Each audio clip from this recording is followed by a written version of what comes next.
c'est Nabil et Manu pour le 5ème épisode du magazine vidéo Nippon Gambare. Salut Nabil, bonjour tout le monde et puis bienvenue pour cette journée de G-League bien prolifique en but. Nabil, 31 buts, ça nous fait quoi, une moyenne de 3 par match, du spectacle.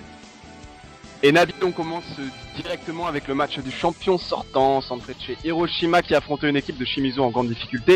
Et il nous faudrait un fan, il nous faudrait un fan Nabil pour parler de cette affiche qui a vu Shimizu encore une fois sombrer à domicile. Fan, es-tu là? Bah je vois pas de qui vous voulez parler moi. Et ce fan Nabil, tu le sais comme moi, c'est un de nos membres éminents du forum, le designer du site, qui va un peu nous décrire cette rencontre. Bon, c'est une grande souffrance pour lui, mais en tant que fan de Shimizu, c'était obligatoire. Thomas, Bah, déjà un premier but. Je pense que les images parlent d'elles-mêmes là. Je veux dire, on a une défense, il y a 5 joueurs en défense, avec 2 joueurs seulement, ils nous passent par-dessus toute la ligne. Alors bon. Et là, on voit quand même la magnifique glissade. Alors, c'est qui? C'est le grand Calvin qui se casse la figure comme ça. Là, on n'a pas le temps parce qu'il y a déjà un deuxième but pour le coup. Ouais, ça va vite, hein. Ah, il y a une petite réaction de Barré quand même, avec une tête. Il encourage son équipe. Ouais, Barré Et est en là, mission derrière, parce qu'il y a des occasions. Et là, Ah, voilà. Vous êtes à tout Ok. Au canet le pauvre. Ouais, c'est assez terrible. Et puis la tête de Hassan Gotsi est assez terrible elle aussi. Donc là, bon, on continue à avancer dans le match. Ça nous fait un petit penalty parce que bon, ça manquait. Et Oh, puis il parce faut que quand King même. s'était pas fait remarquer encore, mais là, voilà. Puis il nous faut quand même un petit but de Hisato Sato. Ça nous fait 0-2 pour ceux qui n'ont pas suivi. Faut s'accrocher parce que c'est pas encore tout à fait terminé. Thomas, Ouais. il me semble que c'est le troisième celui-là. C'est ça, ouais. Avec 4 joueurs sur la ligne de but, mais bon, visiblement ça suffit pas. Et voilà, pour parachever la démonstration. Tu vas la reprendre. non. Oui, Ouais. Ils sont Mais juste non. 4 devant le but, les blancs. 0-4. C'était Thomas avec nous pour commenter ce Shimizu Espulse, ce centre fait de chez Hiroshima. Ça fait 0-4. Allez, on va rehausser le niveau de cette G-League avec la rencontre entre l'Omiya Ardija et les Kashimanders rehaussés car c'était une rencontre que tu as suivie Manu et il y a eu du beau jeu. Ouais, de très près, là directement on voit l'occasion de Endo et un match entre deux équipes qui commencent bien leur saison. Là on voit Novakovic qui frappe son coup franc juste à côté, le géant slovène. Deux équipes qui commencent bien leur saison donc avec surtout une équipe de Kashima qui fait partie un peu des épouvantails de G-League et Omiya qui est plus dans le rôle de la surprise et c'est Kashima vraiment qui va entamer très fort cette rencontre. Alors là, on a la petite faute de main Thomas de Kitano, je pense qu'on peut parler un peu de boulette de gardien là. Ouais, mais c'est pas forcément évident parce qu'on voit qu'il tend le bras à fond. Alors si ça Ouais, suffit pas, c'est vraiment qu'il pouvait pas l'attraper quoi. C'est vrai, il a plus de malchance que Davi soit là pour récupérer cette bonne frappe de Gaku Shibasaki. On n'en parlera jamais assez de Shibasaki, c'est un peu un des grands espoirs de Kashima. Alors Omiya a tout de suite été dans la réaction. Directement on voit sur cette frappe de Cho Young-chol, sud-coréen. Et Omiya qui va réagir encore mieux puisque c'est Shin Kanazawa le capitaine, la frappe fait poteau rentrant. Sogahata est battu. Et ça fait un partout. Pas exemple de tout reproche quand même, Sogahata quand on revoit La frappe cette est belle, Nabil, quand elle est même. placée. Ah, elle est placée, Ouais, le mais gars est si mal. tu vois le petit plongeon là, Ah, il l'a fait, ouais. il est quand même assez loin. À sa décharge, il est masqué quand même au départ de la frappe et franchement poteau rentrant. Et il a Bon, qu'à voir à il- travers les joueurs, c'est tout. Et Omiya directement, cette action est quand même vraiment belle et surtout la déviation de Hasegawa dans la course. Voilà, alors c'est limpide pour le coup. Yu Hasegawa qui était titularisé en pointe avec Novakovic, un attaquant de Yamagata, Hasegawa. Et là on revoit c'est Takahashi, le défenseur qui fait toute l'action quasiment. C'est lui qui fait la passe décisive et qui est donc bien mis en orbite dans la surface de réparation par le petit pointu de Hasegawa. Et Omiya qui continue à dérouler derrière. La tête plongeante, on sent Kashima à la peine. Toujours Hasegawa pour ses occasions, c'est un grand gabarit l'attaquant d'Omiya. Et alors là attention, on voit très bien directement que Kashima est en train de frôler la correctionnelle et qu'on est beaucoup plus proche d'un 3-1 pour Omiya. Et là c'est Tomiyama, universitaire recruté cet été qui s'était mis en évidence sur cette frappe repoussée par Sogahata. Alors le voilà Tomiyama à l'attaque et ça fait but. Ouais, c'est vraiment un début de cette journée. Hein. Par contre, là, pour le coup, il fait tout le travail tout seul. Petite femme de corps, petit crochet pour... voilà, on va voir ça. Il repique dans l'axe et la frappe en pleine lucarne. Là, pour le coup, Sogahata, il est exempt de tout reproche. Ah, il peut rien 3 faire. buts à 1.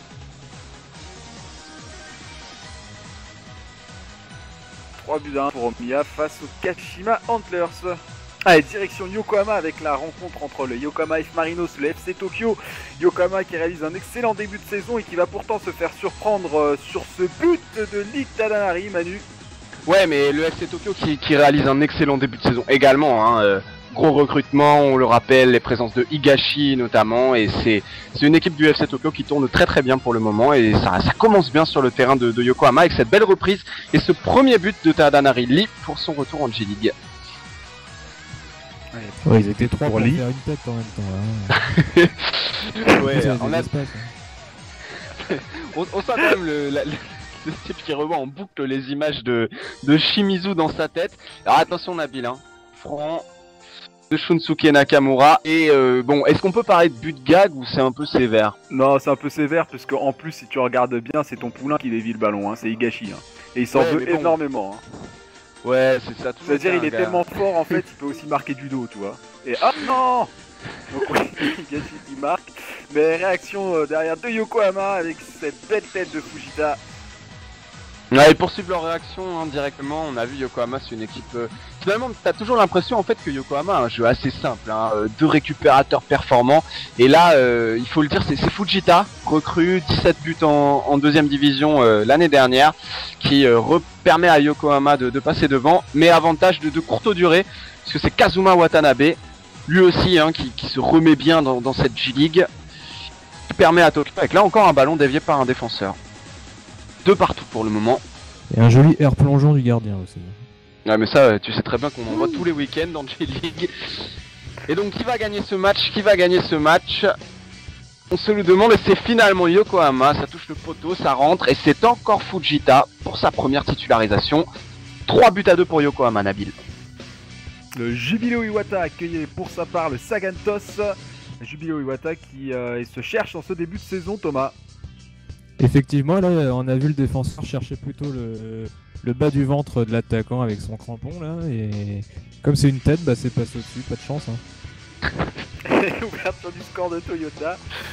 Toyota qui va inscrire un triplé durant la rencontre. On a vu son premier but, on va voir son deuxième but ici de la tête. Ouais. De la tête, hein, toujours quand tu te dis Nabil qu'on a un Mike Avnar utilisé pour son jeu de tête en équipe nationale et que tu vois Toyota marquer 17 buts par match en J-League, bon... Je connais certains sélectionneurs qui devraient peut-être se poser des questions. Après, ça reste un avis personnel. Hein.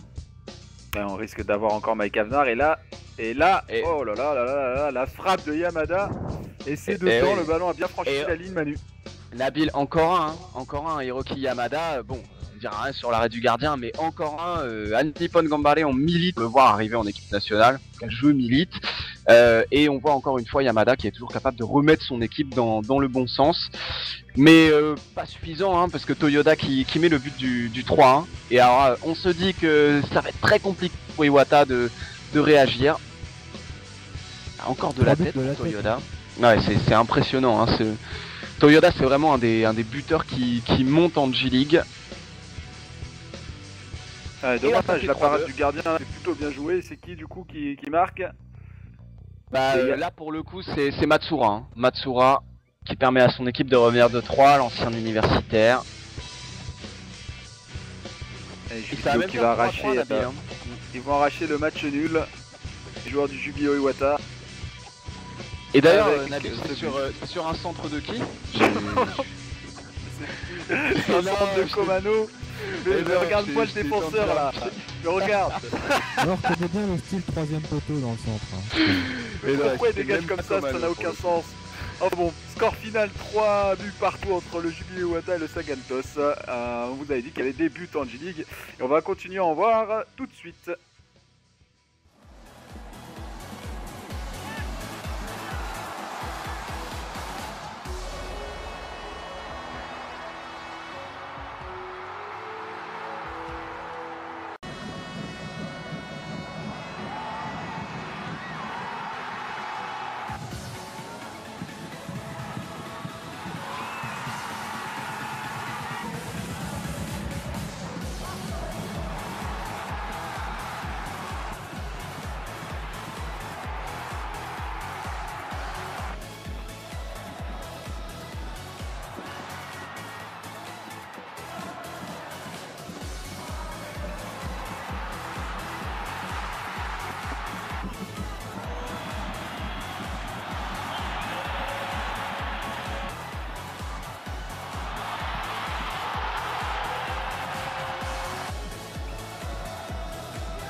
Allez, on jette un coup d'œil à tous les résultats de cette 4e journée de J-League avec la victoire du Sanfrecce Hiroshima sur la pelouse du Shimizu S-Pulse. Le match nul entre le Cerezo Osaka et Vegalta Sendai a signalé également la victoire des Kashiwa Reysol 3-1 face à l'Oita Trilita et le succès de Nagoya Grampus 2-0 face au Shonan Bellmare.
Be ready.